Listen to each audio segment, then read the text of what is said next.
నేను వెళ్తున్నాను, జాగ్రత్తగా తలపేసుకో. ఏమిటే వినిపించిందా? ఏమే ఒసే అనకపోతే భాగ్యలక్ష్మి నేను డ్యూటీకి వెళ్తున్నాను జాగ్రత్తగా తలుపేసుకో అనొచ్చుగా. అనొచ్చు, కానీ నేను అనను. ఈ టాక్సీ రాముడి రూటే వేరు. అవును, అసలు నువ్వు బయట కిందకు వచ్చావు? నిన్నెవరమ్మన్నారు? లోపల నుంచే అలాగేనండి అనొచ్చుగా. అనొచ్చు, కానీ నేను అనను. ఈ భాగ్యలక్ష్మి రూటే వేరు. సరే మీరు వెళ్ళండి, నేను తలుపేసుకుంటా.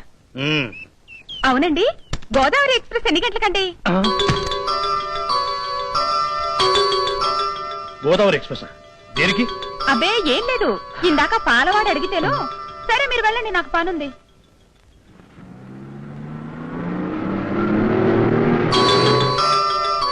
గోదావరికి టైం అడిగిందంటే కొంప తీసి చచ్చా లక్ష్మి అలాంటిది కాదు. ఒకవేళ స్కూల్లో దాన్ని ప్రేమించిన కుర్రాడు గుర్తొచ్చి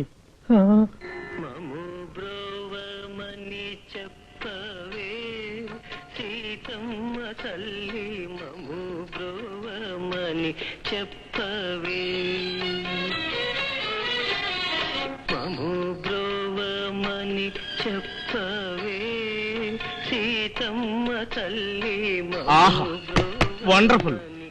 తనను కాపాడమని సీతమ్మ వారి చేత రామయ్యకి రికమెండేషన్ చేస్తున్నాడు కవి. అంటే అమ్మగారు చెబితే అయ్యగారు గ్యారంటీగా వింటాడని నమ్మకం. కాబట్టే కవులు అలాంటి పాటలు రాసి పాడి వాళ్ళ ప్రాబ్లమ్స్ ని సాల్వ్ చేసుకుంటున్నారు. ఒరేయ్, తొందరగా స్నానం చేసి ఆఫీసు పో. అసలే మీ ఆఫీసర్ తిక్క వెధవ అని చెప్పావు. ఏడ్చాడు యూస్లెస్ ఫెలో. నాకు గాని తిక్కరేగిందంటే నేను పాడటం మొదలు పెడతాను. మము బ్రోవమని చెప్పవే ఓ బాసు పెళ్ళాం. మము బ్రోవమని చెప్పవే ఓ బాసు పెళ్ళాం. ఏమైందిరా ఆగిపోయావు? గడ్డం తెగిందా?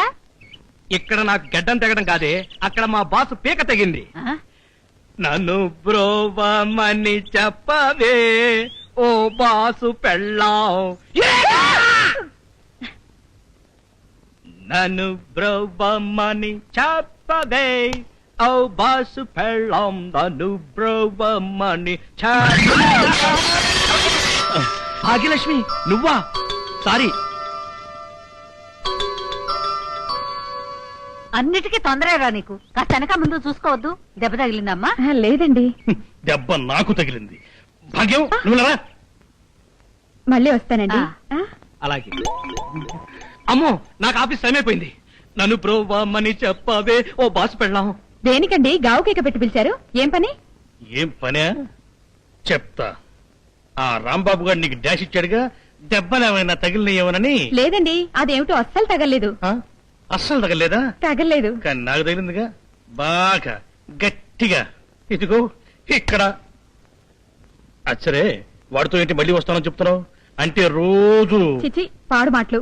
మళ్ళీ వస్తానని చెప్పింది సావిత్రమ్మ గారితోనండి. ఓహో, ఆవిడతో చెప్పావా? నేను ఇంకా వాడుతూనేమో అనుకున్నా.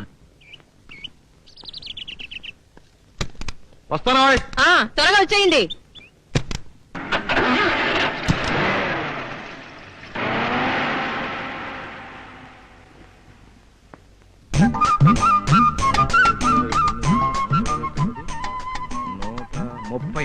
అమ్మయ్య, ఇదే. నన్ను బ్రోవమని చెప్పవే ఈ బెల్లు ఎక్కడో. నన్ను బ్రోవమని చెప్పవే.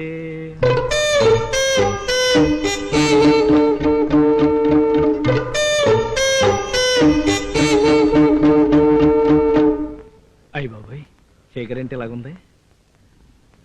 ఆహా, ఏం కళ, ఏం వర్చస్సు. ఒళ్ళు చేసిన లక్ష్మీదేవి వాయిల్ చీర కట్టుకున్నట్టుగా ఉన్నారండి. ఎంతటి వాడికైనా సరే మిమ్మల్ని చూస్తే కాళ్ళ మీద పడి దండం పెట్టాలనిపిస్తుంది. ఎవరయ్యా నువ్వు? ఈ ప్రశ్న ఇప్పుడు అడిగారు కాబట్టి చెప్పగలను. ఇంకో 2 రోజులు గనక మీ ఆయన దగ్గర పనిచేస్తే నేను ఎవరిని, ఎందుకు పుట్టాను, ఎక్కడ పుట్టాను, ఎవరికి పుట్టాను, నా పేరేమిటి, ఇలాంటి ప్రాథమిక విజ్ఞానం కూడా కోల్పోయి ఉండేవాడినమ్మా. ఓహో, మా వారి దగ్గర జవానివా? జవాను కాదమ్మా, క్లర్క్ కమ్ టైపిస్ట్. పేరు రాంబాబు, వయసు 25, బరువు మీలో సగం ఉంటాను. కారణం ఏమిటో తెలియదు గాని మీ ఆయన నన్ను కాల్చుకు తినేస్తున్నాడమ్మా. రోజు రోజుకి పసిపిల్లవాడి చేతిలో సబ్బు బిళ్ళలాగా అరిగి కరిగి నీరైపోతున్నాను. మీ ఆయన్ని కాల్చుకు తినవద్దని ఇవన్నీ తీసుకుని కొద్దిగా చెప్పాలమ్మా. ఏమిటయ్యా నీ గొడవ? ఆయన పిలుస్తానండు. అయ్య బాబోయ్, ఆయన ఇంట్లోనే ఉన్నారా? సత్యాన్ బాబోయ్, ఫేస్ టు ఫేస్ అసలు భరించలేను. ఆ కుర్రాడు అంటే నేను పాపం మంచోడు, అతన్ని ఏడిపించొద్దని ఒక్క మాట చెప్పమ్మా. మీ కాళ్ళకి నమస్కారం. పోలేండి, తర్వాత పెట్టుకుంటాను. నా పేరు రాంబాబు, మర్చిపోకండి.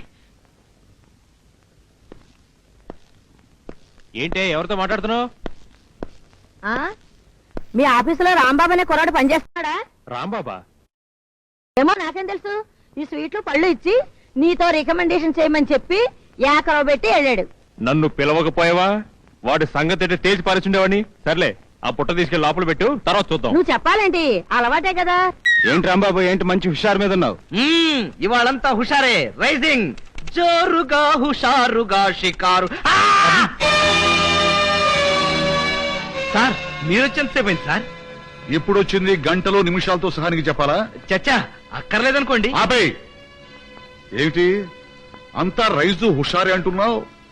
పైగా జోరుగా షికారు పోదామంటూ పాట కూడా పాడుతున్నావు. నాకు ఇప్పుడు అర్థమైంది. అంటే ఆ పిల్ల బతుకు పొట్టను పెట్టుకుంది నువ్వేనన్నమాట. పిల్ల? ఏ పిల్ల సార్? ఏమీ తెలియనట్టు అలా పిల్ల మొహం పెట్టకు. ఎందుకయ్యా ఆడపిల్లల బతుకులతో ఇలా ఆడుకుంటావు? సార్, నిజంగా మీరేం మాట్లాడుతున్నారో నాకేం అర్థం కావట్లేదు సార్. నీకేమి అర్థం కాలేదు? అర్థం కావట్లేదు. అయితే ఈ పేపర్ చదువు. ప్రేమికుడి మోసానికి గురై ఆత్మహత్య చేసుకున్న ఆదిలక్ష్మి. ఇప్పుడు చెప్పు, ఆ ఆదిలక్ష్మిని ఎందుకు మోసం చేశావు? సార్, ఈ ఆదిలక్ష్మి ఎవరు, ఎక్కడ పుట్టిందో, ఎందుకు ఆత్మహత్య చేసుకుందో టెలిఫోన్ డైరెక్టరీ మీద ఒట్టు నాకేం తెలియదు సార్. సర్లేవయ్యా, ఒకవేళ నువ్వే ఏమని చిన్న రాయి విసిరా అంతే. అబ్బా, భలేవాడు సార్. సార్, ఆ, మేడం గారు లైన్ లో ఉన్నారు సార్. హలో సత్యా. నేనే. ఏంటి? అలాగే. ఏమి టెన్షన్ లేదు, నేను చూసుకుంటాగా. ఇప్పుడే బయలుదేరుతున్నా. వేరేనా? సార్, నేను ఇంటికి వెళ్తాను. ఏమైనా ఫోన్స్ వస్తే రిసీవ్ చేసుకో. అలాగే సార్. రాంబాబు, పదవయ్య మా ఇంటికి వెళ్దాం. మీ ఇంటికా సార్? అవును, మా ఇంటికే. నిన్ను తీసుకురమ్మని ప్రత్యేకం చెప్పింది మా ఆవిడ. అదే ఫోను. పదండి సార్. రా. అంటే స్వీట్స్ అండ్ ఫ్రూట్స్ పనిచేస్తున్నాయన్నమాట. ఈయంతో మనకు సారీ చెప్పించడానికి ఉండొచ్చు. రావయ్యా రాంబాబు. వస్తున్నాను సార్.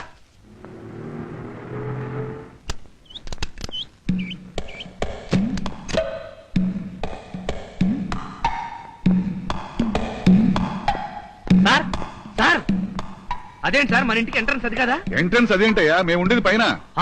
పై పోర్షన్. నీకేనా అబ్జెక్షనా? అబ్బే, ఏం లేదు సార్, మీరు పదండి. Fruits sweets 200 waste. రావయ్యా. వస్తున్నాను సార్. సత్యా, సత్యా. వస్తున్నా. అమ్మయ్యా, మనిషిని తీసుకొచ్చారా? ఆ రత్తయ్య గారు చెప్పా పెట్టకుండా ఊరికి వెళ్ళిపోయాట. మనిషి లేడని నాకు ఒకటే టెన్షన్ గా ఉందండి. అబ్బా, నీకు పెద్దానికి టెన్షన్ పట్ట అలవాటైపోయింది. నేను ఉన్నా కదా. ఇతను రాంబాబు అని మన కంపెనీలో ఉద్యోగం చేస్తున్నాడు. నమస్కారం. ఈవిడ మా ఆవిడయ్యా. నీకు టవల్ కావాలా, లుంగి కావాలా? దేనికి సార్? కట్టుకోవడానికి. చిచి, నేను అలాంటి వాడిని కాదు సార్. శివా, నువ్వు ఇలాగే మా ఇంటికి సున్నం కొడితే బట్టలు పాడైపోతాయని చెప్తుంటే. అంటే ఈ సున్నమంతా నేను మా మేడం కొట్టాలి. ఎంత 10 నిమిషాలు అయిపోతుంది. ఈ లోపల నేను మా ఆవిడ బజార్కి వెళ్ళొస్తాం. రా సత్యా. సార్, జీవితంలో నాకు తమలపాకు సున్నం రాయడం కూడా చేత కాదు సార్. అది కూడా మా అమ్మే రాసిచ్చేది. Non sense. ఏమిటి? నిన్నే ఇల్లు కట్టమన్నానా, పురాణాలు దవ్వమన్నానా? బ్రహ్మచారి కాబట్టి సిబ్బిలో సున్నం కొట్టమన్నాం అంతే కదా. కొడతావా? కొడతాను సార్. రాంబాబు, సున్న వేస్ట్ చేయకు, అసలు తక్కువగా ఉంది. అలాగని పైపైన రాయకు, చక్కగా చిక్కగా కొట్టు. పదండి వెళ్దాం. హే భగవాన్, ఏమిటిదంతా? నా చదువేమిటి, నా ఉద్యోగం ఏమిటి, నేను చేస్తున్న పనేమిటి? వాడికి ఏమన్నా మెంటలు పెట్టావా, లేక నా ఫేసులో రవ్వంతా దోషం పెట్టావా? మెట్లు ఎక్కలేకపోతున్నామ్మా. ఇదిగో అబ్బాయి, ఏంటమ్మా? ఇక్కడ అయ్యాక కిందకి రా, మాకు కూడా కొడదు గాని. మీ పుట్టింట్లో కొట్టద్దా? ఏంటి నువ్వా? నువ్వు సున్నం కొట్టేవాడువా? మా ఆయన చేతి కింద పనిచేసే జవాన్ అన్నావు. నేను సున్నం కొట్టేవాణ్ణి, కుండలతో నీళ్లు మోసేవాణ్ణి, బలలు తుడిచేవాణ్ణి. అవును, యాపిల్స్ తిన్నారా? అరటి పళ్ళు తిన్నారా? స్వీట్స్ తిన్నారా? అరటి పళ్ళు, స్వీట్లు. సార్, మన బాసు ఎందుకు నన్ను ఇలా కాల్చుకు తింటున్నాడో నాకేం అర్థం కావట్లేదు సార్. ఏం లేదయ్యా, వాళ్ళ అక్కని ఓ బ్రహ్మచారి ప్రేమించి పెళ్లి చేసుకుంటానని మోసం చేశాడంట. ఆవిడ ఆత్మహత్య చేసుకుంది. అప్పటి నుంచి బ్రహ్మచారులంటే అతని కోపం, భయం కూడా. మరైతే అతని బారి నుంచి నేను బయటపడాలంటే పెళ్లి చేసుకోక తప్పదా సార్? చేసుకోమని నేను అన్నయ్యా. ఎందుకంటే పెళ్లి అనేది స్వవిషయం. ఆఫీసర్ల కోసం పక్కింటి వాళ్ళ కోసం పెళ్లి చేసుకుంటే మనం అయిపోతాం. మరైతే నేను ఈ ప్రాబ్లం నుంచి బయటపడ్డా ఎలా సార్? కనీసం నీకు పెళ్ళైందని అతను నమ్మించవయ్యా. ఆ నమ్మించడమే ఎలాగాని? Very simple. వచ్చే నెల 9వ తారీఖు నీ పెళ్లిని ఒక శుభలేఖ వేయించు. భలేవారు సార్, బాస్ నా పెళ్లికి వస్తానంటే ఆ రోజు రాడు, అతను మ్యారేజ్ డే, నువ్వు సేఫ్ అయిపోతావు. ఓహో, ఆ తర్వాత ఆ తర్వాత ఉంది, ఒక వారంలో సెలవు పెట్టి మళ్ళీ డ్యూటీలో జాయిన్ అయిపో. నీకు పెళ్ళైందని నమ్మేసి ఇంకో బ్రహ్మచారిని పెట్టుకుంటాడు అంతే. గురుగారు, మా ఫ్యామిలీ ఫోటో తీయాలండి. పెద్ద ఫ్యామిలీ, 35 మంది ఉంటారు. మీరు మా ఇంటికి వస్తారా, వాళ్ళని ఇక్కడ రమ్మంటారా? మీ ఇష్టం, ఎలాగైనా సరే. ఇప్పుడు ఏ సైజ్ ఫోటో తీసుకోవాలో తెలియటం లేదు. మీ దగ్గర ఉన్న సైజులను చూపించేస్తే అలాగే. ఏదో ఒకటి సెలెక్ట్ చేసుకుంటాం. చూడండి, అలాగే. ఇప్పుడు ఇదే సైజ్ అండి ఇది? కార్డ్ సైజ్ అండి. ఆహా, అలాగే. అయితే మరీ చిన్నదైపోద్దండి. ఇదే సైజ్ అండి? మరి ఇదండి? ఇది పాస్పోర్ట్ సైజ్ అండి. ఓహో, సాధారణంగా ఫోటో తీయడానికి ఎంత టైం పడుతుంది? అరగంట పడుతుందండి. చాలా బాగుంది లోపలకి. ఓహో, అరగంట పడుతుంది అనమాట. సరే అయితే అరగంట పడుతున్నట్టండి. ఓహో, అరగంట పడుతుంది అనమాట. ఓకే. మరైతే ఇంకేముందండి, పొద్దున్నే మొహాలు అవి కడుక్కొని వచ్చేస్తామండి. అలాగే సార్. థ్యాంక్ యూ అండి. నమస్కారం సుబ్రహ్మణ్యం గారు. వస్తామండి. నమస్కారం అండి. వెళ్ళండి సార్. పెళ్లి పిలుపు. హలో సార్, మీకు శుభవార్త. ఈ నెల 9వ తారీఖు గురువారం రాత్రి 2:07 తెల్లవారితే శుక్రవారం అనగా ఆ రోజు తెల్లవారుతుంది గ్యారంటీ. ఈ అందాల బొమ్మతో నా పెళ్లి నిజంగా ఒట్టు సార్. సిరిపురం రామాలయంలో మీరు తప్పక రావాలి. మీ ఆశీస్సులు మాకు కావాలి. వస్తారు కదూ? ఇట్లు కె రాంబాబు. బంధుమిత్రులు మా బాసు గారి ప్రోద్బలంతో. రాంబాబు, సార్, చాలా సంతోషంగా ఉందయ్యా. మంచి నిర్ణయం తీసుకుని పెళ్లి చేసుకోబోతున్నావు. పిల్ల కూడా రూపసి. ఎరుప? అచ్చు మీ వైఫ్ కలరే సార్. అయితే ఎరుపే. అదృష్టవంతుడివి. పాలరాతి బొమ్మ లాంటి భార్యను సంపాదించేశావు. మేడ్ ఫర్ ఈచ్ అదర్ అన్నట్టుగా ఈడు జోడు చక్కగా కుదిరింది. మీ ఇద్దరూ చెట్టా పట్టాలేసుకుని పార్కులో అలా నవ్వుకుంటూ నడుచుకుంటూ వెళ్లిపోతుంటే